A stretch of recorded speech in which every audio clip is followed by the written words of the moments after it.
All right, fantastic. So good to see you, Tom. Oh, thank you, Grace. You too. Yay. I love it. Yay.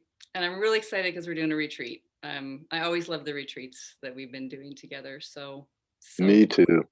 just fabulous. What a great time. Yeah, I feel so lucky that Yeah. you invited me to participate. Yay. Oh my goodness. So feelings mutual. Um, I thought we'd just talk a little bit more about the work and our favorite thing, one of our favorite things in the world, and many other things are favorite too.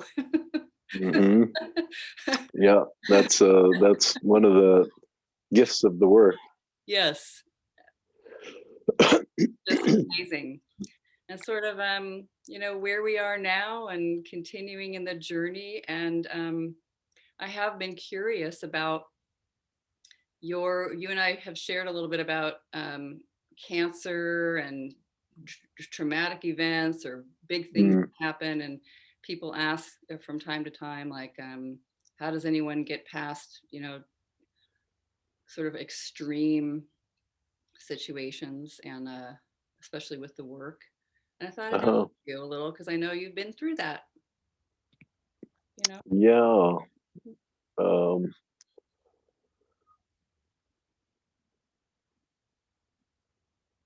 well, I would say, like, so just so people know, my wife died of cancer, and so it was about a 5-year period where from where we found out she had cancer to when she died. And I would say, as far as the result that nobody wanted, her dying, um, putting that aside, it was um, actually a very beautiful experience for me and my family, as well as heartbreaking. Hmm. But for me, heartbreaking is not a bad thing, Mm, as my experience with the heartbreaking aspect of this experience was, this is the heartbreaking with love, the heartbreaking with gratitude. I mean, uh, uh, to see this, my wife of 30 years, the mother of my children, uh, die, and in that process, I saw more clearly than ever how beautiful, how precious, how what an amazing presence.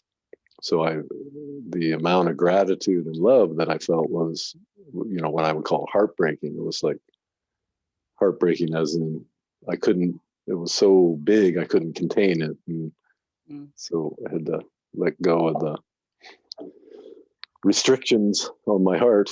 Yeah, and yeah, yeah. and I think years in the work, I think, really supported that, especially the number sixes in the work, where I'm willing, I look forward to them, open to everything that's going on.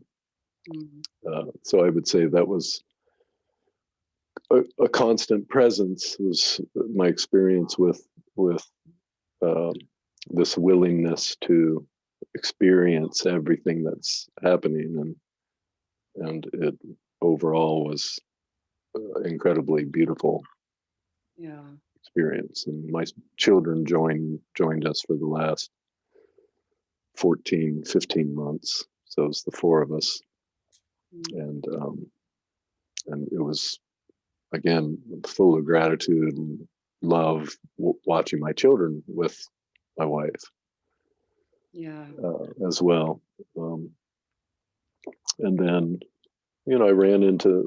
I mean, the work definitely supported me all the way through, but you know, by that time, I'd been doing the work regularly for, daily for 15 years when that happened. So it wasn't like I was sitting around writing worksheets. The work was definitely alive inside of me the whole way through that, Yeah. and really helped me a lot I mean, I felt like it because of all the time spent doing this work. I was very wide open to having my heart break, and but also there was a financial aspect that was uh, very challenging. That she wanted to do all natural, so there's no financial support from the healthcare system. That was all out of pocket, and we ran out of money like very shortly into the treatments, and so I had to rely on uh, donations. Wow, I didn't know that And part. Yeah. yeah, and that was really brought up all of my own unforgiveness towards how I've been around money, with money, that put us in a situation where we didn't have the money to do this and had to ask. Uh, so I had to work through a lot just to be able to reach out and ask for help. Oh, And I remember, just like hitting a brick wall. And then obviously, because of the situation, I couldn't allow the brick wall. But the work was incredibly supportive and just opening up to what people might think, what people might see. Uh, and especially, I think the biggest thing was me running into, I don't deserve this support. wow. Yeah. That's amazing. I had a similar experience when my first husband left the marriage, like literally moved out, and I had the work and I was doing the work and I could see sort of it. I had this flutter of fear running in some ways, but it was like totally okay. Like, wow, this is totally unexpected and different. But over the next few years, my financial situation just plummeted. Yeah. I was not making a mortgage payment and looking like I'm going to foreclose on my house. Mm-hmm. And I was just like, I don't know, it was just amazing. And I sat on my couch and I actually took out pen and paper. You know, I'm not going to make it. This is going to be the worst thing that ever happened. I mean, I had family and I didn't think I'd live on the street, but um, Yeah.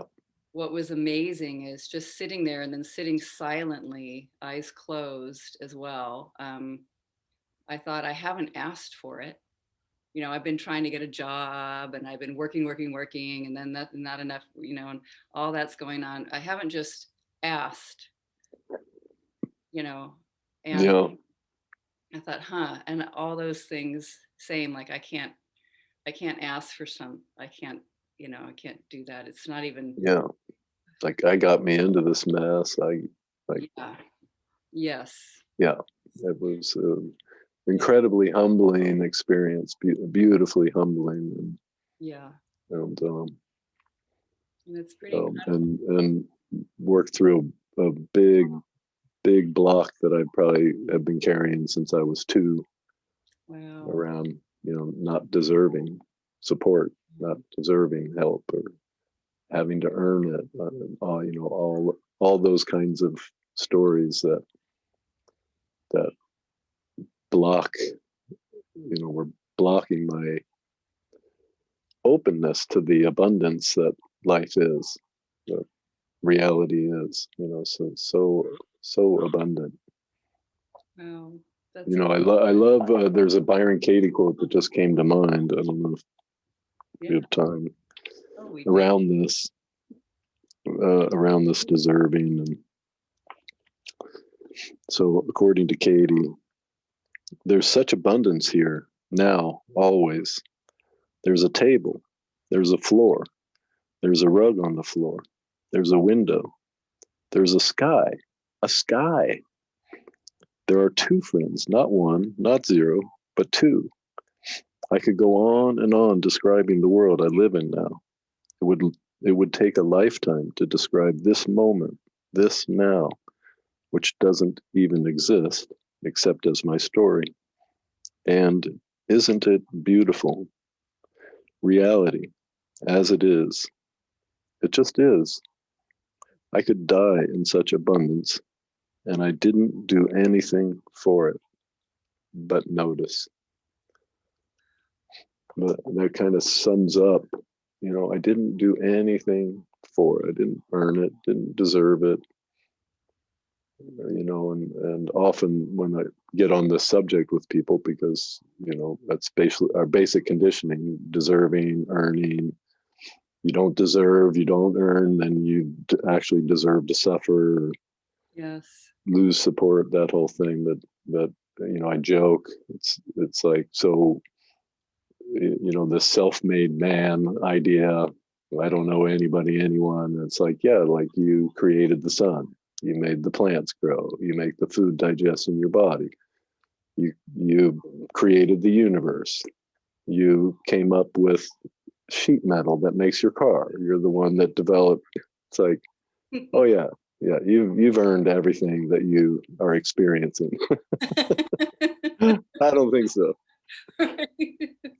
So I just love that quote of, I Yeah. didn't do anything for it but notice, which is the same as but receive by noticing.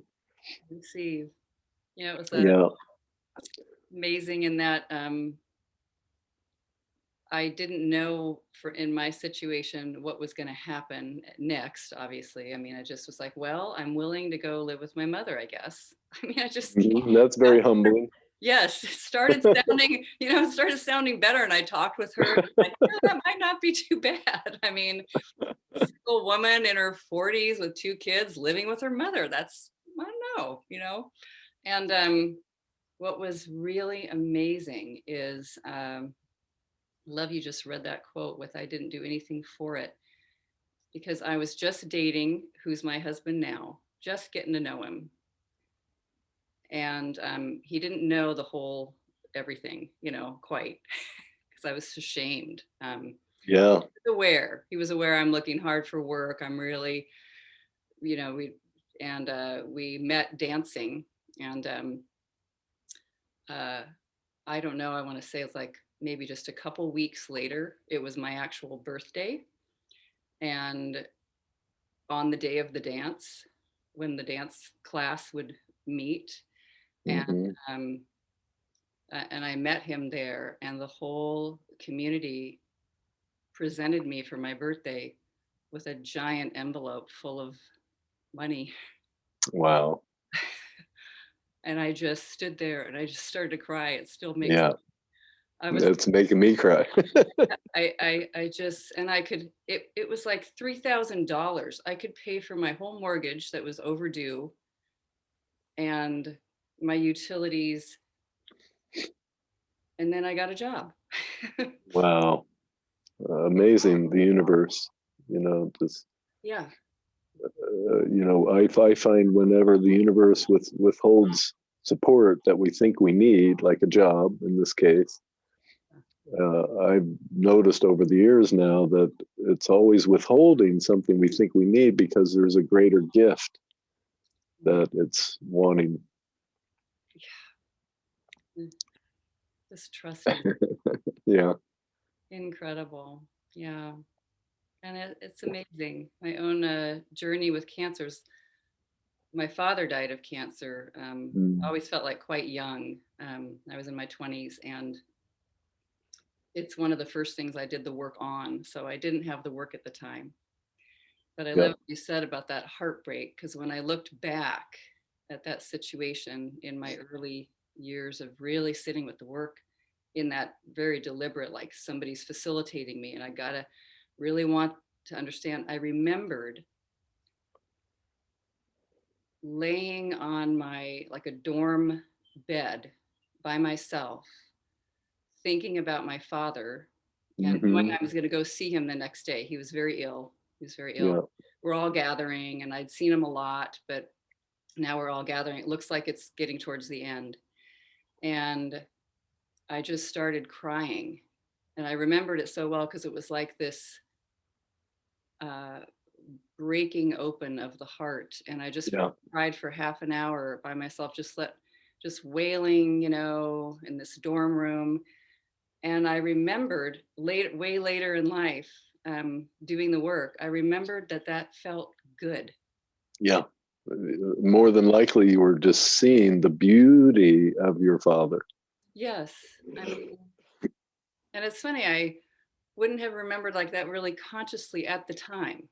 Yeah, at Felt the like time. Yeah, tragedy, you know, it was so yeah, sad and everything, but it was like really came to me, remember that like just absolute broken open feeling felt yeah, good.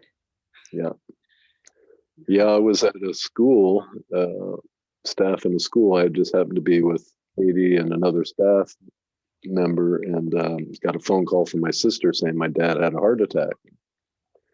As soon as she said that, I just saw this image of my dad that I literally collapsed on the floor. He was so beautiful, Oh. and and I'm wailing, Oh, and it sounds like pain, yeah. but I mean, I was literally knocked to the floor by his beauty in that moment. And one of the staff people said, "Oh, isn't it cute, the stories we have about blah blah this or that?" And I heard Katie say, "I just see gratitude," Oh. which didn't sound like it just sounded like wailing. But the inner experience was overwhelming gratitude. Oh, yeah. You Yeah. know, So, oh my gosh. Amazing. yeah, Ah, yeah. Beautiful. Wow. Well, it's wonderful to speak. And I just think I'm feeling gratitude right now for the power of the work. I mean, just yeah. anything can happen and it's okay. Yeah, Better than okay. yeah. You could be laid out on the floor with overwhelming gratitude. Yeah. Yeah. Yeah, Thank you, my friend. yeah. Oh, thank you as well, Grace. I'm looking forward to the next Yeah, gathering. I know we have such fun, amazing time together, and Yeah. so looking forward to it. Yeah.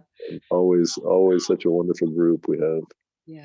to Yeah. work with. So, People can bring anything, can't they? Absolutely anything can come to. oh yeah, there's nothing that you can't get some at least some support from the work, and complete freedom is always available. Yeah. Yeah, Yeah. The beauty that we are. yeah. All right. Lovely to be with you. Well, thank you, Grace. Lovely to be with you too. Thanks for inviting me, and see you online soon. All right. Sounds great. All right. Bye, my friend. Bye.